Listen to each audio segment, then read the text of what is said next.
Okay, makinig po kayo sa susunod na tanong. Meron naman 2 points ang girls, 1 point po sa boys team.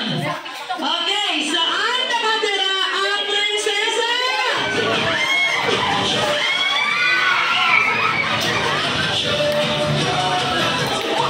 Grabe naman yung pagtulog ko kay Kuya Sir.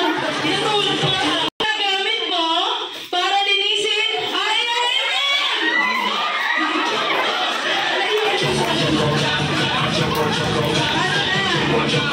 dahil dyan, may 1 point na po ang Team Boys! 3 points na po! Ayan, unahan pa kayo ng boys team. Mamaya anak, bawal. Okay, ito po. Sino magaling sa math? Kailangan ko magaling.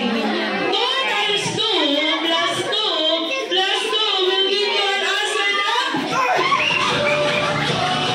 Ayan, tanungin natin si Mami. Mami, sino bibili yung puntos? Sa girl, kasi lagi na yung bata. Okay, tama naman. Okay na yan, dyan. Ilang points na ang girls team? Yan na. 3 points. Okay, 3 na.